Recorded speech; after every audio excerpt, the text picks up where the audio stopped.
feature presentation. Welcome back to another Untitled movie review. I am one of your hosts, Matt Rohrbeck. Alongside, he's allergic to tomatoes, but he is tomato meter approved, Eric Marchin. Matt, how are you? I'm good, man. How about you? Oh, I'm just ready to talk about Peacemaker for Dude. America. Dude. So yes, today we are reviewing James Gunn's Peacemaker for HBO Max, which is a sequel series to James Gunn's The Suicide Squad, which I guess sort of premiered on HBO Max, but also in theaters last year. We are reviewing the first 3 episodes, which just dropped on HBO Max. We'll keep it I mean, because the episodes are out, we probably will go into spoiler territory, but I think at this point you should definitely go check them out. They're on Crave here in Canada, HBO Max in the US.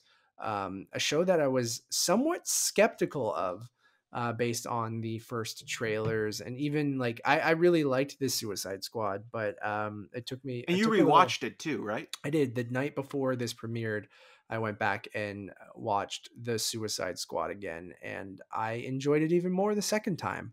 I know I was a little mixed on it when I first got out of it, but then when I thought about it more, I'm like, no, I did enjoy it. And then I confirmed watching it at home again that I really, really did like The Suicide Squad, and James Gunn's just so great. So I should have had all the faith in the world that this would be fun, knowing that Gunn is actually directing and writing all of it, directing most of it, but he did direct all 3 of these first episodes. But Eric, I haven't talked to you about this at all. I know you really liked the Suicide Squad movie quite a bit. What you think of Peacemaker so far, the first 3 episodes? You know, I liked it. I think maybe my biggest criticism is that it does feel like James Gunn is trying a little too hard with this to kind of like sell you. It's almost like this is John Cena's persona, you know, in a nutshell, where like Sure. Cena is basically always kind of like the company man, the guy that is trying to kind of win you over unconditionally with his charm and charisma, and to the point where it's like you just kind of get inundated by it. And I think the other thing that kind of threw me off a little bit in the episodes were not the cinematography, the look of it. Like, it is very digital and very ugly looking, and it is, I think, a step down intentionally from the Suicide Squad, because it is sort of more grounded in sort of this kind of character study than it is sort of men and women on a mission film. Mm-hmm. And a shark. This is more kind of like, a one-man wrecking crew with a team behind him who's kind of, taking out the trash and doing the dirty work for the US government, while still being a commentary on sort of how, the US is both corrupt and also amoral as any other country or sort of nemesis that this character will be pitted against. And sort of like the main sort of thrust of this story is that you have Peacemaker being brought in to clean up a case file, a dossier of this sort of almost, I want to say like sort of mutant breed called the butterflies, Yeah. as we're kind of being told about them and sort of that mission, and sort of Amanda Waller kind of demoting, characters that were in the Suicide Squad, played by Steve Agee and Jennifer Holland, and sort of them working alongside John Cena's character. And what I think works is the kind of gross out splatter trauma stuff that we've come accustomed to with James Gunn. But what I also appreciated more with the Guardians movies is that he had to work within a perimeter of what Disney and censorship. I mean, I'm not for censorship, but like, I think like him working within a creative structure and actually Sure. honing himself a little bit or reining Yeah. himself in works more than just him continually kind of being like, look guys, we're, you know, so over the I top can do and whatever so I want. Yeah. exactly. And then the other thing that kind of bothered me throughout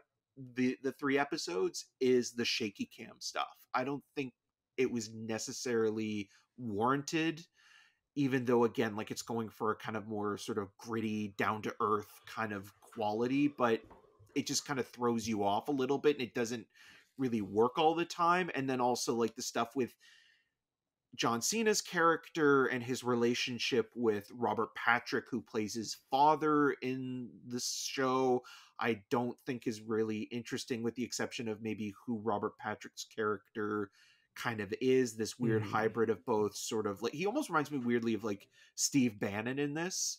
Sure. Where you have a character who, like, okay, like, is this racist redneck American type, but then also when like you watch documentaries about Steve Bannon, you learn that like he's a, you know, a well-educated Yeah. individual and all this kind of stuff. And then it's also just funny thinking that both Robert Patrick and John Cena were in the Marine together. So Oh yeah, I forgot you about know, that. as the hero and the villain of that, and it seems like they're kind of dividing that again, like, you know, Cena's going to be the anti-hero of this.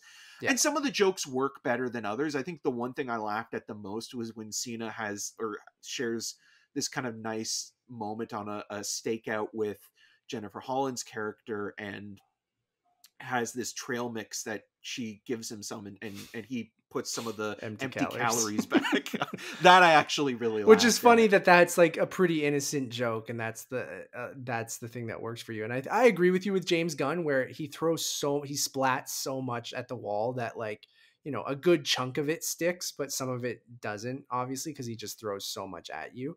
I'm surprised at how much I loved these 3 episodes. Like, these 3 episodes completely won me over, and maybe that's because my expectations were pretty low going in, because I remember seeing the trailers. I'm like, is Peacemaker's outfit even in the Suicide Squad? I'm like, I know it's intentional, but like, I'm like, it just looks cheap, and the jokes weren't landing in the trailers, where I'm like, why do I need a Peacemaker TV series? Like, no matter how many episodes this is, like, this just feels completely unnecessary and not something that I really want.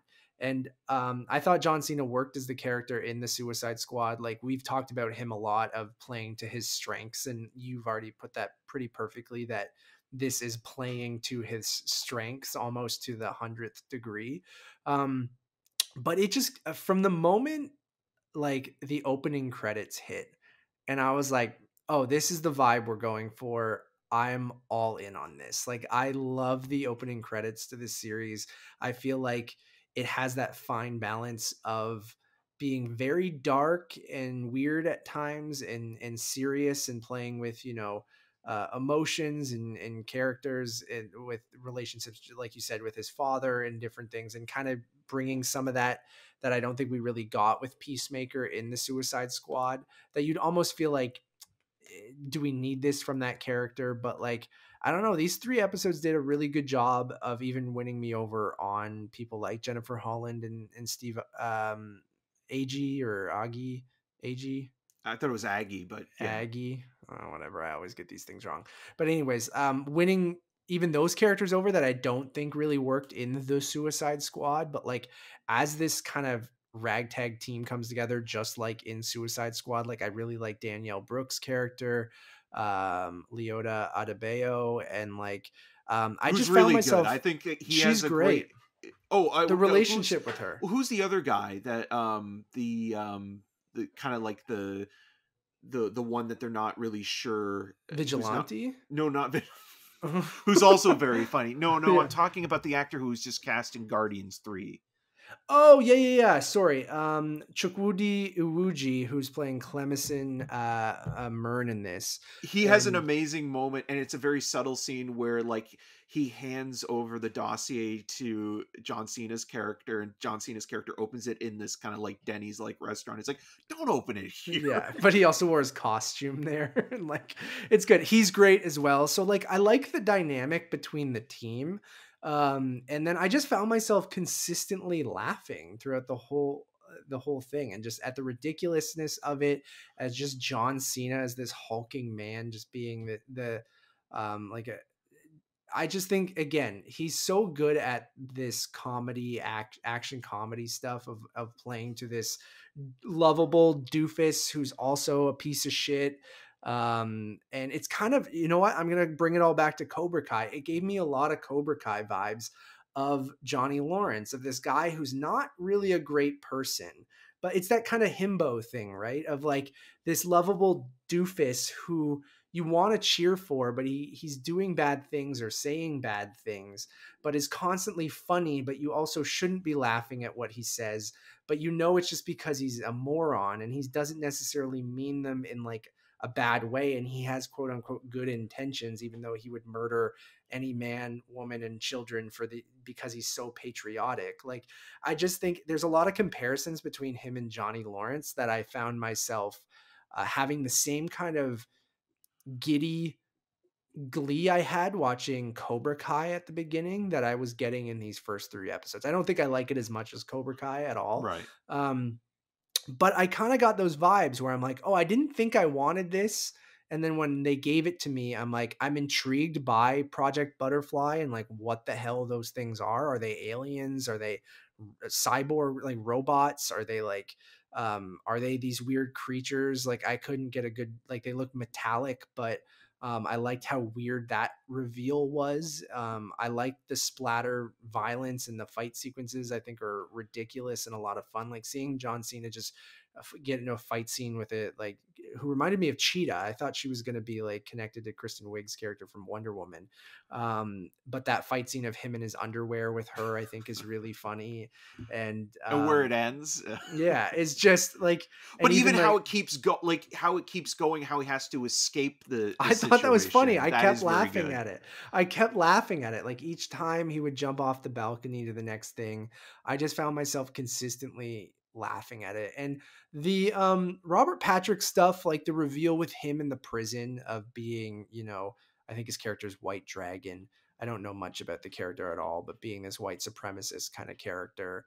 I'm curious of how they'll balance that. I think there's a fine line of this show's very funny, but how they deal with that, I think, will be interesting.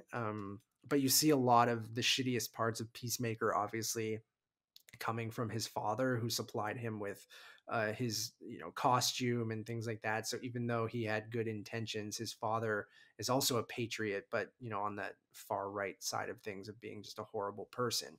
So I think that stuff's really interesting, and I'm curious to see how they get into that. But I'm just really kind of like, oh, this butterfly story, I'm like, in the way that they end episode 3, I'm like, I'm kind of intrigued of how they're going to tackle that for the rest of the season. And I just found, like, yeah, vigilante, I keep saying vigilante, vigilante, It's like the El Dante version. El Dante, I thought was a lot of fun of just being, this, again, a doofus but a sociopath. And like, it just, it I don't know, there was a lot to really really enjoy in these first 3 episodes. And like, I think the music, like the needle drops, like, again, like in any James Gunn thing, are great. It is almost wall to wall music again, which we've been talking about a lot in different TV shows and things like this. There's a lot of like hair metal, like from I the guess late '80s, yeah, the late 80s. And which again kind of plays into like what Johnny Lawrence's that's what I tastes mean. are as well. And that's exactly why I had those vibes from these first 3 episodes. Like,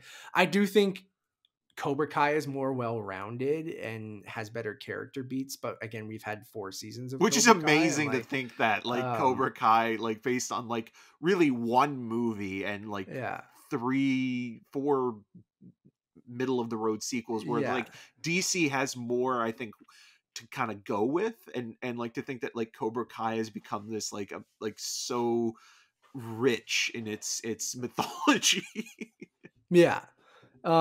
So, I'm just intrigued after these first 3 episodes, and I just found myself like being thoroughly entertained by them, and like not much more. Like, I don't know if like I care to get that deep into the psyche of Christopher Smith, and like, and I'm sure they'll go into the father son thing and the relationship with the parents and how that influences you and turns you into, you are brought up by those people, and that's how you become an adult and how you act. So will it redeem him for like killing Rick Flag? And I'm not saying that anyone in the Suicide Squad were good people by any means, but he is a bad dude at the end of that movie, right? Like, so to try to redeem him, I think was a tricky thing. And I don't think they're necessarily redeeming him, but I found this team of people to be really kind of fun to hang out with, and I was really intrigued by the Project Butterfly stuff. So I'm all in. I'm having fun with it. I just have a couple kind of like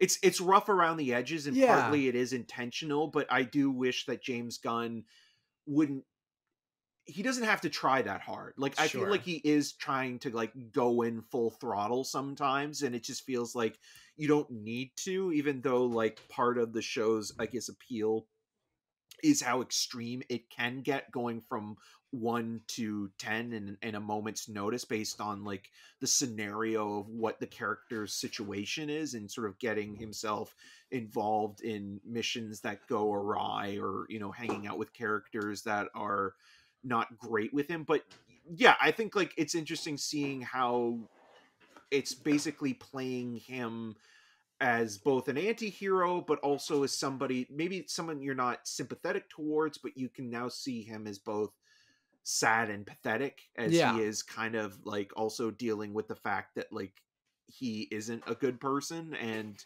he's trying to maybe not find redemption within like a greater arc, but maybe just within trying to clean up his own life. And you do see a bit of that where he can't take the shot even on the alien kids or whatever, and like and stuff like that. Gotta get Vigilante on that one. God, I love how much of a maniac he is. But then I really love like how like there one of the it's weird to say that a torture scene is funny, but like what happens within this torture scene. That whole thing is great. The clipping of the toe is so gross, but like really funny as well. But that goes into the trauma aspects of James Gunn. But like I just love the idea. It's like I'll never don't worry, I won't tell him anything. And that's the kind of stuff that is really genuinely funny. And I love Eagly. Like, I didn't think I would like Eagly, but like it's just so stupid, this eagle, and the scene where he hugs him and like yelling his dad to get the camera because the eagle's hugging him, I think is great. The eagle with his head out the window, even the moment where he's like, oh yeah, is he friendly? Oh yeah, come on over. And then Eagly bites her and he's like, oh, I thought you meant friendly to me.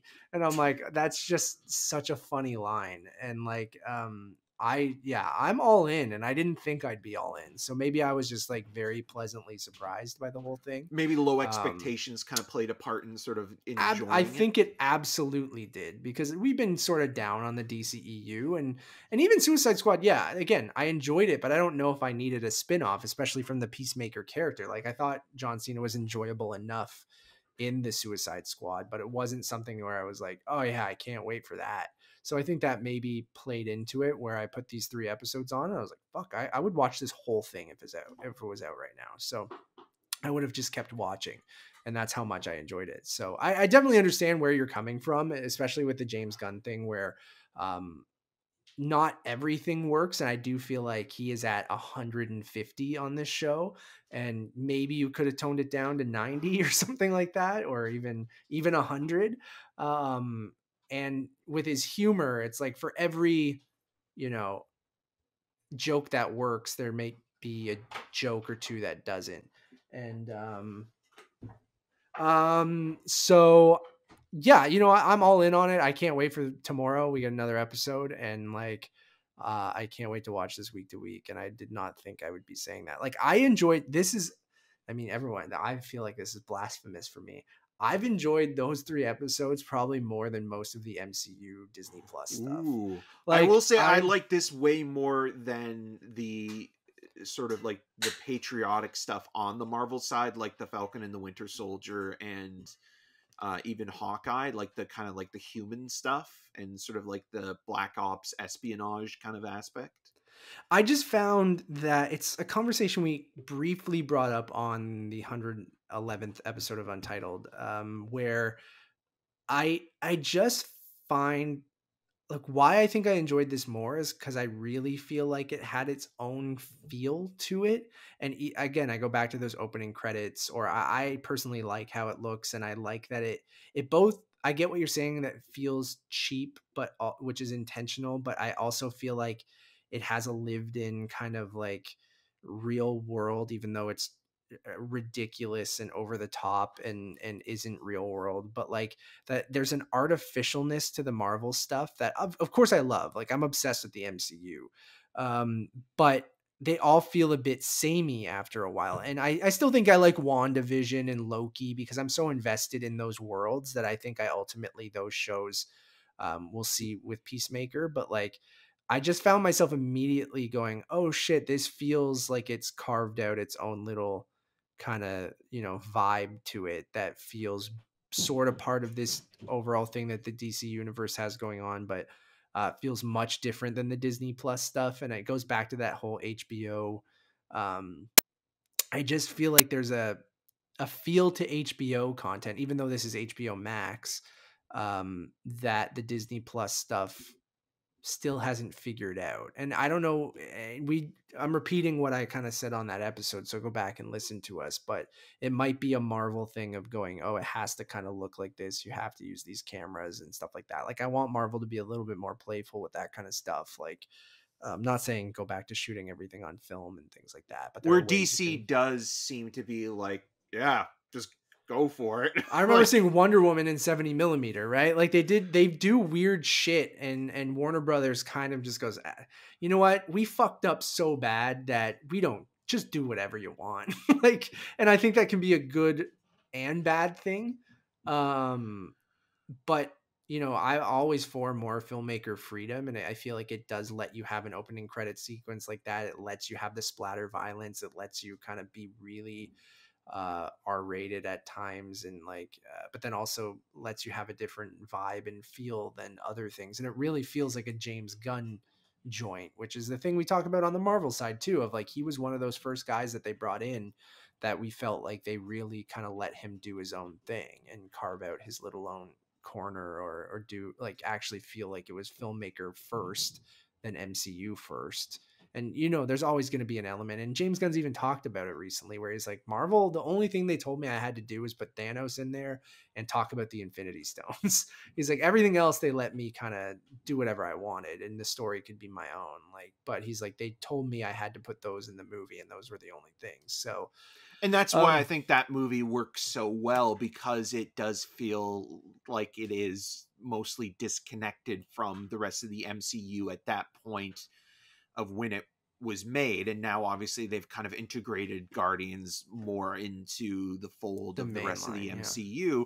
Yeah. And I like that James Gunn is a very scrappy filmmaker and can do something that again kind of feels like it's going back to his, beginnings and what have you. It's just that sometimes I feel like he like less is more with him, and he doesn't have to be extra all the time to kind of like provoke you or to kind of like get a laugh out of you. Like I really love Super, which I think that like this is like almost weirdly a continuation of more so that than it is necessarily the Suicide I agree with Squad. that totally. Like if you were to if you say like that, this, go watch Super for sure. Yeah, like if you were to say that like Peacemaker takes place in the same world as Super, I would be like, makes perfect sense. Yeah. Like I could see Rainn Wilson showing up as his character from Super, or Kevin Bacon. Love that. And that movie's a fun film, and I really love the R-rated violence of that movie as well. But again, like I just think aesthetically, like I don't know if it needs to be always like that shaky cam handheld stuff. Like it doesn't always work, and it kind of feels a little bit nauseating at times. But there's enough in there that I did really enjoy for what it is, and I think that again, like Gunn is making the thing that he wants to make. Like this is like everything that he's done so far with these 3 episodes, and probably with the rest of the show, feels like okay, this is his vision. Like nothing feels DC was like, do whatever compromised in any way. Where Guardians Peacemaker, no one cares about this. Where Guardians, even though he did get to make his own thing, he's still not going to be able to make it R-rated, right? Like it's still got to be somewhat friendly, even though there are things that like you still think about, like the Jackson Pollock blacklight joke getting in there, and you're just like, how did this pass the Disney Marvel filter? But again, I guess because it's at least children won't totally understand it, that they let Yeah. you kind of get away with it. That's But, definitely for the parents. I'm definitely intrigued for the rest of the episodes. We're not going to kind of give a rating because it's unfinished, obviously. So this is kind of what we do with these previews of series when we see the first couple episodes. So I'm definitely going to come back every Thursday to watch it. And I'm actually kind of intrigued by the story of where it goes. So, or who the big bad is or whatever, and see what they do with his dad. So thank you all for listening. Please check out our other reviews right now. We have other streaming reviews like Yellow Jackets, The After Party. We also have a review up for, what else did we review, Eric? Or is that it that we reviewed today? That is what we reviewed today, Yeah. Matt. So go check that stuff out. We also have the 111th draft of the Untitled Movie Podcast, a conversation on Moon Knight. That was the other thing I was talking Yes. about. You guys can find all of that on our YouTube channel, which is Untitled Movie Podcast. Just search for that, will pop up. But you can also find it on podcast services at Untitled Movie Reviews, Untitled Movie Podcast, Untitled Movie Conversations. Or if you want a one-stop shop for everything, just head over to Letterboxd. It's Untitled_movies. Everything will be over there for you guys. Thank you all for listening or watching. As always, my name is Matt Rohrbeck. You can find more of my work around the internet, but mostly at UntitledMoviePodcast.com. And you can follow me on all the social medias at Matt Rohrbeck. And I'm Eric Marchin. You can find more of my video reviews at rogerstv.com/cinemascene and on the social medias at EM6211. Until next time. It's the Bernstein Bears.